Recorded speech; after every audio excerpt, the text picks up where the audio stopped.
So this is example 2 of lesson 3.3, investigate properties of quadrilaterals, and we're looking at the midpoints of a trapezoid. So I'm going to draw us a trapezoid, and you can draw yourself any old trapezoid. I'm going to make sure it's not symmetrical. But a trapezoid always has two parallel sides, okay? And I'm also going to note on this trapezoid, since we're dealing with midpoints of the trapezoid, we're not going to find the midpoints using coordinate geometry. We're just going to kind of explain the concept that happens here. So I'm going to draw this line that's going to join my two midpoints. So your trapezoid can look something like that. We're going to label the sides. You should use the same, or label the angles. You're going to use the same labels as me.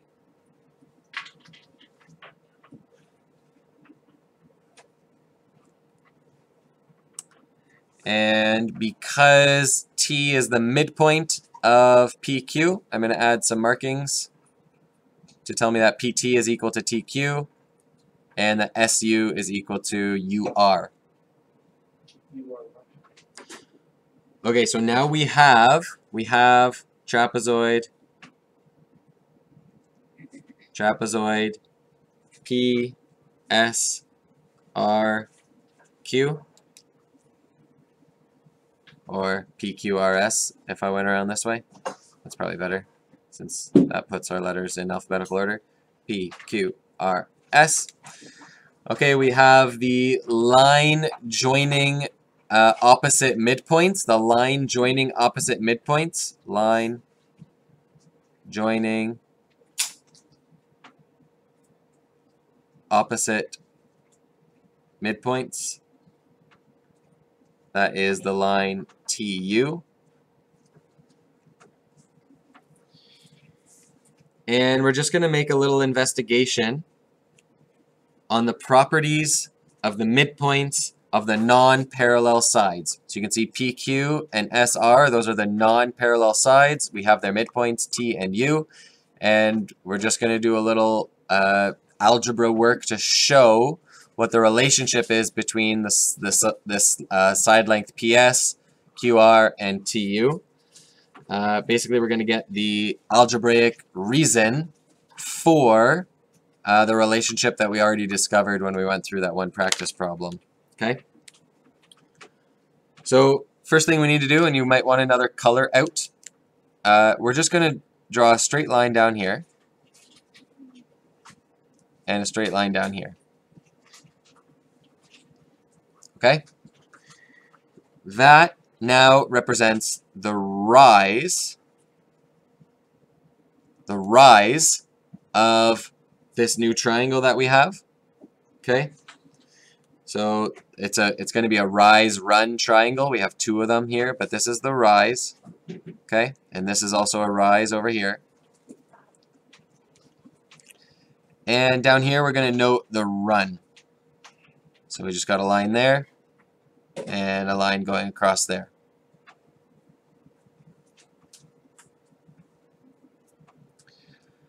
We're not going to think too much about the rise. All that did was give us a perpendicular line segment to kind of square things off and create a triangle for us. Okay, that was the only point of drawing that line. So now we have a right angle triangle here and we have a right angle triangle here. That's going to help us think about the relationship between PS, TU, and QR. Okay? Anytime you have a question, you can stop me and ask a question. So far, all we've done is drawn a few lines.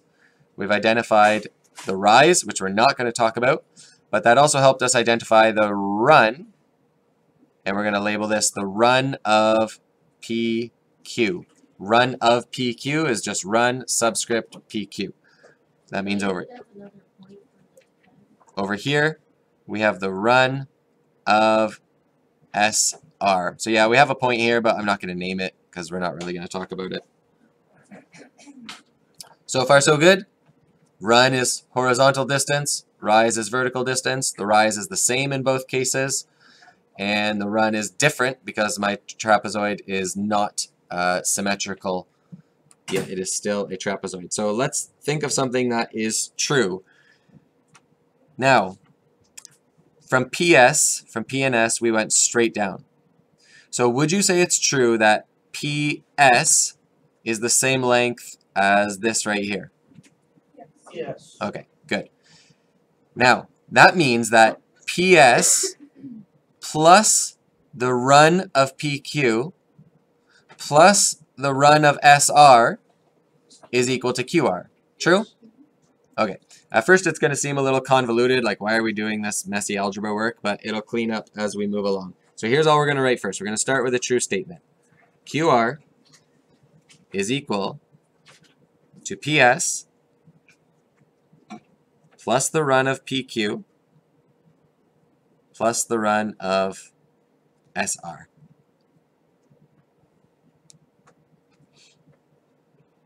Now that's not the only shape that we have here. We have the exact same thing that we did with P coming all the way down to the bottom and S coming all the way down to the bottom. We could actually do from here and here, just in this upper side. See how if we just take the top trapezoid, we have the same situation? We've got a right angle triangle here and a right angle triangle here. Okay, are we good with that? So I'm going to label a couple of other things. Because right here has the run, and we're going to call it PT.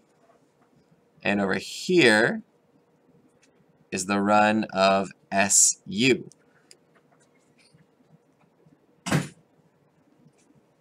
Okay, so for the same reasons that this statement is true, we're going to write a second statement that is also true, but it relates TU to PS. Okay? TU equals PS plus the run of PT plus the run of SU. All right. I'm going to zoom out, give you a bit of a big picture. What is the goal of what we're doing? Well, the goal of what we're doing is that we're trying to relate the side length PS and QR to TU to learn something about this line that joins opposite midpoints in the non-parallel sides of a trapezoid. Okay? That's our goal. So what we've done is we've established a relationship between TU and PS, right here, TU and PS, plus this stuff. And we've established a relationship between QR and PS. It's right here, QR equals PS plus this stuff. Okay? You'll notice that our run and our run and our run and our run go from PT when we're dealing with TU and SU. And when we're dealing with QR, it goes from PQ. And over here, it goes from SR. Okay, we're good so far? So we've made two relationships, and both of them involve PS. Okay? Okay, the run from the midpoint of a side to either endpoint is equal to half the run between the endpoints. Mr. V, what does that mean? The run from the midpoint of a side is, to either endpoint is equal to half the run between the endpoints. So what that is telling us is that the run of PT right here is half of the run of PQ. That makes sense? Yes. Because this is half, the rise is half, because we know PT equals TQ. So the run is half as well. The top triangle has a base that is half as long as the big triangle, if we were working with similar triangles, okay? And likewise over here, the run of SU is half the length of the run of SR. Okay, if it doesn't look that way in the diagram, it's because the diagram's not perfect. All right, well, what does that allow us to do? Well, that tells us that if we take this TU, okay, if we take this TU, and we're still going to have PS here, because we didn't talk about PS at all. It's still right there in the middle. This whole middle section is represented by PS. But now we know that the run of PT is half the run of PQ. So look what we're going to do. We're going to add, instead of just rewriting the run of PT, I'm going to take the run of PQ and cut it in half. And then instead of writing the run of SU, which is this shorter part, I'm going to take the run of SR and cut it in half. I've now written another true statement, and it draws from the relationship between my runs of our trapezoid, of the little triangles that we made. Okay, now we're getting into some algebra work, like how do numbers work and how can I unite some of this stuff and make it more useful for me to work with. You're not going to maybe understand this step until the end. But basically what I want to do is I want to put everything on the right side over a common denominator. Okay? So I want to express PS as a fraction over 2, and that will allow me to add it to these other fractions which are already have a denominator of 2. Does that make sense? So if I want PS to be equal to something over 2, what would I have to do? I'd have to multiply PS by 2. Watch this. Real complicated. Right? If I have 2 PS's and I divide it by 2, I'll get PS. So if I want to express PS as a fraction over 2, I have to have 2 of them. Okay? What does that allow me to do? Simply this. PS over 2, and then I copy the rest, plus the run of PQ over 2, plus the run of SR over 2. Mr. V, that seems pretty useless. Why did you do that? Well, watch this. I can now put this whole thing over a denominator of 2. And now I'm going to go back and I'm going to use these other things that I know about already. What do I know about? Well, I know that... Oh, I forgot this. Nobody caught me yet, though. I was about to ask about that because I got really confused. Woohoo! Ask faster.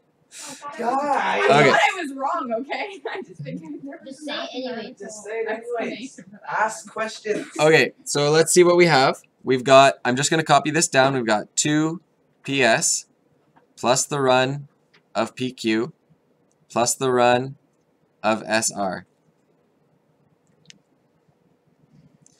Now I'm going to separate these guys out, and I'm going to call it PS plus PS. PS plus PS plus the run of PQ plus the run of SR all over 2. And this is all equal to TU, by the way, as we're working down. TU is still on the left side, all by itself. Well, what did we do? Can you find this statement anywhere else in the work that we've done? Midpoint formula. Looks like that. In the work that we've already done, possibly a blue statement. Yes. Ah, Yeah. it's right up here. Okay? So TU equals PS, keep that PS, plus, and this whole string is just getting replaced by QR, over 2.